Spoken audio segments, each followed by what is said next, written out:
She dialed 911 the moment I packed my first box. "He's abandoning the rules," she shrieked into her phone, her voice shrill enough to shatter glass. Seconds later, 5 police cruisers stormed my driveway like I was some dangerous criminal. Officers spread out across my lawn, hands on their weapons, all because I dared to move out of my own house. 5 armed cops for packing dishes. I'm standing there holding a box of kitchen plates while Darlene Pritchard, HOA president and neighborhood tyrant, gestures wildly from her perfectly manicured lawn. What she didn't know. I just closed on every single property on her precious block. And in about 20 minutes, when those officers figured out she'd wasted their time, she was going to learn she wasn't the queen anymore. She was about to become my tenant. Let me back up. 18 months before those cops showed up, I was a completely different person. My name's Roland, early 50s, software project manager. The kind of guy who actually reads instruction manuals and enjoys organizing spreadsheets. Yeah, I know, thrilling. But here's the thing. My wife Sarah died from cancer 2 years ago, and after months of wandering around our empty house in Columbus, every corner reminding me of what I'd lost, I needed out. I needed a fresh start somewhere quiet where I could just breathe again. Pinewood Grove looked perfect. 22 homes in a neat little development outside Indianapolis. Mix of colonials and ranches from the late 90s. The kind of place where you picture kids riding bikes, neighbors borrowing lawnmowers, maybe a block party on the 4th of July. I bought a modest 3-bedroom ranch thinking I'd test out retirement, eventually moved my old man Pop out here with me. That first week the house smelled like fresh paint and new carpet. Hope smelled like Home Depot. Turns out that hope lasted exactly 23 days. Darlene Pritchard knocked on my door on a Tuesday morning and I knew immediately something was off. Picture this. Late 50s velour tracksuit, sunglasses that belonged on a celebrity hiding from paparazzi, and perfume so thick it announced her arrival a full 30 seconds before she did. She drove a white Lexus SUV with a vanity plate that read Grovelder. Grove Leader. Real subtle, right? "Welcome to Pinewood Grove," she shoved this massive binder into my hands. "I'm Darlene, HOA president. This is your welcome packet." 47 pages. I counted later. Grass height had to be exactly 2.5 to 3 inches. Mailbox colors, approved list of 8 beige variations. 8 different shades of beige. Visitor parking couldn't exceed 4 hours without written permission. Holiday decorations only allowed November 25th through January 5th. And garbage cans had to be completely invisible from the street except on collection day between 6 and 8 a.m. "We take community standards very seriously here," Darlene said with this smile that never touched her eyes. "I do weekly inspections just to keep everyone compliant." The way she said that word, compliant, made my skin crawl. I should have seen it coming, but I was still in that grief fog where you just nod and go along because fighting takes energy you don't have anymore. 2 months later I woke up to this sound. Whack. Paper hitting my front door at dawn. First violation notice. Darlene had actually measured my lawn with a ruler. 3.2 inches. She included photographic evidence with a timestamp like she was documenting a crime scene. Fine $150.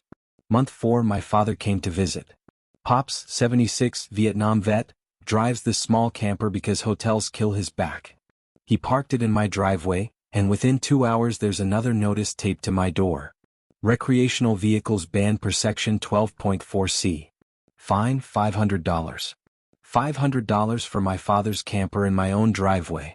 That evening, Pop found me staring at the notice on my back deck. The sun was setting and you know what I noticed? Silence. No kids playing. No neighbors chatting over fences. Just the hum of air conditioning units and nothing else. Pop cracked open a beer, took a long sip and said, "Son, I didn't fight for freedom so some clipboard Nazi could tell me where to park." Right there, something in me shifted. All that grief I'd been carrying for 2 years crystallized into something different. Determination. Anger. Purpose. I started digging. Turns out Darlene had issued over 200 violations in 18 months. Every single homeowner had been hit at least twice. Everyone was too terrified to fight back. That night, sitting across from Pop, I made a decision. If the system's broken, sometimes you have to buy the system. Month 5, things got personal. I had this ceramic turtle by my mailbox, small thing maybe 6 inches tall, hand-painted. Sarah bought it for our 20th anniversary because I joked that I moved through life at turtle speed.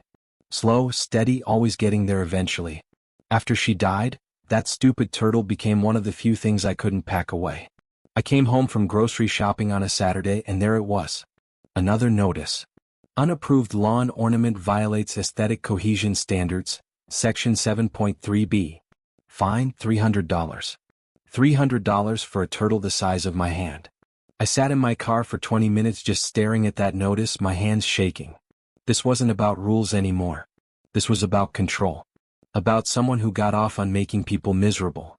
That's when I decided to fight back. First HOA board meeting I attended was held in Darlene's living room. Yeah, you heard that right. Not a community center, not a public building, her house. I walked in and immediately knew this was rigged. Folding chairs arranged in rows like we were in detention. Stale coffee in a percolator that looked older than me. I raised my hand during new business. I'd like to discuss fine proportionality. She looked at me like I just tracked mud on her carpet. Excuse me? I pulled out printed copies of state HOA law. State Statute 32-253 requires fines to be proportional to violations. $300 for a 4-inch decoration? That's not proportional. That's punitive. I'm also requesting a full financial audit. Where do all these fines actually go? The room went dead silent. Darlene laughed. We don't answer to renters. I own my home, I said calmly. Then you should know better than to question this board's authority. As I was leaving, her husband Vernon caught me at the door. He glanced back at Darlene, then leaned in close. Drop it, he whispered. She'll make your life hell. We've seen it happen. Next morning, I filed a Freedom of Information request with the county. Here's a knowledge nugget for you. In most states, HOAs are considered semi-public entities, which means their financial records are subject to FOIA requests. Takes about 2 weeks, costs maybe $20. The records arrived in a manila envelope. $47,000 in fines collected last year. Only $8,000 spent on community improvements, which apparently meant replacing Darlene's mailbox and repaving her street. The rest? Categorized as administrative costs. Translation: Darlene's personal slush fund. I spent the next week knocking on doors. HOA bylaws required 15% of homeowners to petition for a special meeting. That's 4 signatures including mine. Most people wouldn't even open their doors. I'd see curtains move, hear footsteps, then nothing. Third house I tried, an elderly woman named Gladys cracked her door open, chain lock still attached. She was maybe 80 with white hair and hands that trembled. I'd sign, she whispered, but she'll fine me for my bird feeder. I'm on a fixed income. I can't afford it. What if I covered your next fine? I asked. Her eyes went wide. You'd do that? She signed. Word spread quietly after that. People started leaving their porch lights on when I knocked. Secret signal that they'd talk. I got my signatures, filed the petition. But here's what Darlene didn't know. While she was busy trying to shut me down, I was meeting with a real attorney. Sharp woman in her 60s named Phyllis. HOAs are just corporations, she said. And corporations can be bought. You own 51% of the properties, you control the board. That's when the plan formed. 22 properties. 8 were rentals owned by scattered investors. 3 were in pre-foreclosure. I made my first call the next morning. Absentee landlord in Texas who owned a duplex. Offered him $240, $10,000 over market. He accepted in 4 hours. I just bought my first piece of her kingdom. Month 7, Darlene noticed. Small community, word travels fast. She convinced herself I was just another landlord trying to flip properties. She had no idea what was actually coming. 3 days later, there's an emergency board meeting notice. Darlene rammed through a new rule, owner occupancy priority designation. What it actually meant. Any rental property now faced triple fines and a mandatory $1,200 quarterly absentee owner fee. She was trying to make my investment unprofitable, force me to sell. I didn't fight the new rule. Just went quiet. Moved Pop into one side of the duplex. Made it owner occupied. Rented the other side to Marcus, a paralegal who volunteered to be my eyes and ears at every board meeting. 2 weeks later, Marcus sent me something interesting. Dude, she's backdating meeting minutes. Vernon's literally changing dates on documents. Here's another knowledge nugget. Fraudulent HOA minutes aren't just unethical, they're illegal. Board members can be held personally liable. Meanwhile, I kept buying. Property number 2, foreclosed ranch. 3 votes. Property number 3, another ranch through a different LLC. Property number 4, colonial, divorcing couple needed cash fast. I offered $15,000 over asking with a 14-day close. They practically threw the keys at me. Now I controlled 10 of 22 votes. 45%. So close I could taste it. Darlene knew something was happening. She just couldn't figure out what. Multiple LLCs buying properties, but the names went through registered agent services. Dead ends everywhere she looked. She even hired a private investigator, her cousin's boyfriend, unlicensed. The guy traced the LLCs to a P.O. box in Delaware and gave up. Then she made her biggest mistake. Another emergency meeting proposing a right of first refusal amendment. HOA had to be offered any property before it went to public sale. Problem was, you can't make rules retroactive. The 3 properties I had in escrow already under contract? Her new rule meant nothing. Month 10, Darlene called another emergency meeting. Special assessment proposal. $5,000 per homeowner to fight a lawsuit that didn't exist yet against an investor she couldn't even identify. A young couple stood up, the Torrances, both elementary school teachers with 2 little kids. We can't afford $5,000. We have student loans, 2 kids. Darlene's response was ice cold. Then perhaps Pinewood Grove isn't the right fit for your family. Marcus stood up in his paralegal voice. Special assessments over $2,500 require a 67% homeowner vote, not a board decree. What you're proposing is illegal. The meeting fell apart. People started arguing, demanding votes, questioning where previous fines had gone. 2 days later, Gladys called me. Roland, I need to sell. I can't do this anymore. She'd racked up $1,100 in fines over 6 months. I made her an offer right there. Asking price, plus I'd cover all her moving costs. Property number 5. 2 votes. I was at 47%. But Darlene found out. She actually drove to Gladys's new apartment and confronted her in the parking lot. Broad daylight. Gladys's daughter was visiting, heard the screaming, came out with her phone already recording. The video was brutal. Darlene shouting, calling Gladys a traitor. The daughter posted it to Facebook. It went viral. 20,000 views in 2 days. Meanwhile, I had my eye on the final piece. The Chens were actively house hunting, ready to escape. I approached Mr. Chen quietly. What if I bought your house? $15,000 over appraisal, I'll cover your closing costs. He stared at me. Why would you overpay? I pulled out my phone, showed him the spreadsheet. 12 properties highlighted, his address blinking, waiting to be added. His eyes went wide. You're taking her down. Yeah, I am. But I need your house to do it. We want to watch, he said. When it happens, we want front row seats. The sale closed 3 weeks later. Property number 6. 3 votes. 53%. 12 out of 22 votes. I had control. 3 days after the Chin sale closed, Mr. Chin called me. Can you come over? I have something you need to see.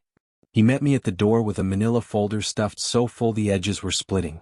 When Darlene made me temporary board secretary back in 2019, I had access to everything. And I'm an accountant. These numbers were screaming. I opened the folder. Holy hell. First document, bank statements showing transfers from the HOA account to a business account labeled Grove Management LLC. $31,000 over 3 years. Grove Management was Darlene's shell company filed under her maiden name. Textbook embezzlement. Second document, email chain between Darlene and her brother-in-law's construction company. Every quote was inflated by 30 to 40% compared to market rate. And at the bottom, 20% finder's fee per usual. Documented kickbacks. Third document made my blood run cold. Lien paperwork on a homeowner's property. Guy named Patterson. She'd placed a lien that prevented him from refinancing. He'd lost out on $40,000 in savings. Chin handed me another paper. Patterson paid those fines in full. She placed the lien anyway. Criminal fraud. I called Phyllis Wright from Chen's kitchen. She reviewed everything. This is felony embezzlement. Civil fraud. She's personally liable. I had everything now. Voting majority, criminal evidence, community support. You could turn this over to the DA tomorrow, Phyllis said. No, I said. The election's in 27 days. I want her in that room. I want everyone to see exactly who she is. Then we press charges. The team assembled over the next week. Me, Phyllis, Marcus, Chin, Gladys, the Torrances, Bernard, this retired postal worker, and Kate, a local reporter who smelled blood in the water. We mapped out the strategy. Legal takeover. Criminal evidence. Public relations. Kate wanted the story to drop the morning of the election. Maximum impact. 6 a.m. election day. Kate's article went live. Pinewood Grove HOA president accused of $31K embezzlement. My phone buzzed with a news alert. Front page of the digital edition. By noon, the article had been shared over 800 times. Local TV news picked it up. Homeowners who'd been hiding for months suddenly emerged, standing on sidewalks talking to each other, comparing stories, realizing they'd all been victims. At 5:30, I drove to the community center to set up. Darlene's white Lexus was parked in the fire lane. She was inside arguing with the manager. "This room is double booked." "No mistake," I said. "I rented it. Here's the contract." Darlene turned to face me. Up close, I could see cracks in the foundation. Her makeup was heavier than usual, trying to paint over exhaustion. Her perfume was so strong my eyes almost watered. "You," she hissed. "Me," I said calmly. "See you at 7. By 6:30, cars were lining the street. 38 people filing into the community center. Record turnout. Darlene sat at the head table with Vernon and 2 other rubber stamp board members. I sat in the back row, anonymous, quiet. She banged her gavel and called the meeting to order. "Before we begin, we must address the defamatory article. I move that we hire a crisis PR firm at $25,000. I stood up. Point of order. Bylaw Section 4.5. Any homeowner may raise procedural questions. And Section 4.8 states that when elections are on the agenda, they must be the first item addressed. Phyllis stood next to me. "He's correct. I'm an attorney, Miss Pritchard. Proceed to elections or this entire meeting is invalid." Darlene's face went from pink to red to almost purple. "Fine. Nominations for board president." Bernard stood. "I nominate Roland." "Who seconds?" Darlene's voice dripped with contempt. 12 hands shot up. "All my tenants plus allies." Darlene stared. "Who are you people?" I walked to the podium, connected my laptop to the projector. "I'm Roland. Some of you know me, most don't. I moved here 18 months ago looking for peace after my wife died. Instead, I found tyranny." The projector lit up. Chen's ownership map appeared. 12 properties highlighted in blue. "I own 53% of this neighborhood," I said quietly. 12 properties, 12 votes. I control this HOA. And I'm done with the tyranny. The room went dead silent. Someone gasped. Someone whispered, "Holy hell." Darlene just stared, her mouth open, face going pale. Vernon stood up, grabbed his legal pad and walked out. Just left. The 2 other board members quietly started gathering their things. "Wait," Darlene said, voice cracking. "Wait, you can't." "But before we vote," I continued, clicking to the next slide, "everyone needs to see exactly what's been happening." The first bank statement appeared on screen. $31,428 transferred from the HOA account to Grove Management LLC over 3 years. Grove Management is a shell company registered to Darlene Pritchard. Click. Next slide. Here's the email chain with Morrison Construction. $800 to replace a mailbox that costs $90. $1,500 to pressure wash a fence that should cost $300. And at the bottom, 20% finder's fee per usual. That's a kickback. That's fraud. Darlene stood up. "Those are fake.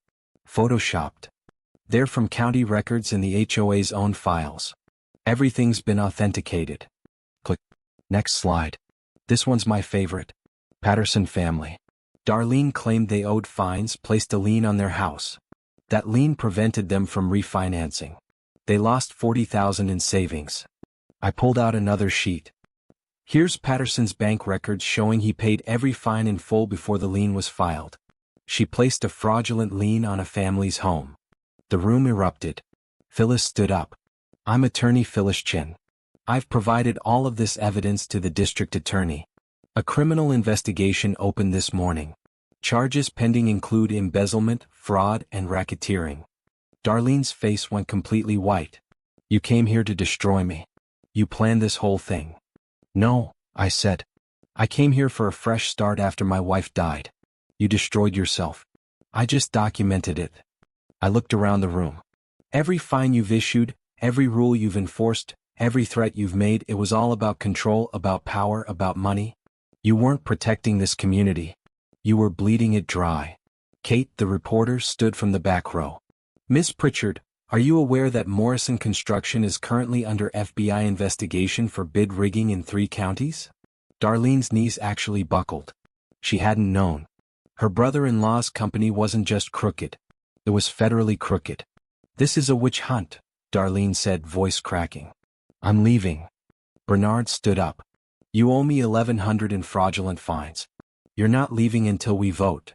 Other homeowners stood too. Not blocking the door, just standing. Witnesses. Fine, Darlene whispered. Let's vote. Motion to proceed with elections. All in favor? A chorus of ayes so loud it almost shook the windows. Elections for HOA president. Roland for president. All in favor? 18 hands went up out of 22 possible votes. Opposed? 2 hands. Darlene and 1 loyal neighbor.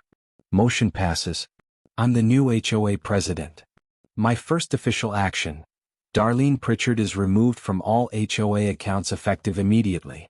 Second action. We're hiring an independent auditor. Third action. All expenditures over $100 are frozen. Fourth action. All fines issued in the last 18 months are voided pending legitimacy review. I paused, looked directly at her. Fifth action, you're fired, Darlene. Not just from the board. From any involvement with this community. You're done. The room erupted in applause. People standing, clapping, some crying, some hugging. Darlene grabbed her purse, her hands shaking so badly she dropped it twice. She had one last moment of defiance. You'll regret this. I built this community. I made it valuable. You're all ungrateful. Gladys's voice, sweet and quiet and absolutely devastating, cut her off. You built a prison, dear. These people are just escaping. Darlene walked toward the door. Every eye followed her. TV cameras tracked her path. She pushed through the door into the parking lot, got in her Lexus, backed up so fast she nearly hit a mailbox. Someone had their phone out. The video went viral by morning. 2.3 million views in 48 hours. 3 months later, everything had changed. Darlene took a plea deal. 18 months in prison, $103,000 in restitution, 5 years probation, lifetime ban from serving on any HOA board. They actually passed a law about that, nicknamed it the Darlene Law. The neighborhood transformed. Lawns became personal again. Holiday decorations went up and stayed up. Kids actually play outside now. Sidewalk chalk art everywhere. You can hear laughter on summer evenings. Sarah's Second Chances scholarship launched with $47,000 in the fund. First recipient was the Torrance's daughter heading to college. We've given out 8 scholarships so far to kids who've overcome adversity. I kept 8 properties as rentals, charged below market rate. Planted a garden where Sarah's ceramic turtle sits by my front door. Installed a bench with a plaque, Sarah's Garden. Sit, rest, grow. Neighbors use it. That's exactly what Sarah would have wanted. We get calls now from other neighborhoods facing the same thing. Marcus and I consult for free, walking people through the process. Helped 4 communities so far. 3 successfully removed corrupt boards. 1 dissolved their HOA entirely. Here's what I want you to do. If you've got an HOA nightmare story, drop it in the comments. And if this fired you up, hit that subscribe button. We've got 47 more stories just like this one. Because here's the truth. Broken systems stay broken until someone decides to fix them. Sometimes that someone is you. Sometimes you just need a plan, some courage, and a ceramic turtle to remind you what you're fighting for. Welcome to the Grove, where lawns grow wild, kids draw on sidewalks, and Karens learn that tyranny always has an expiration date.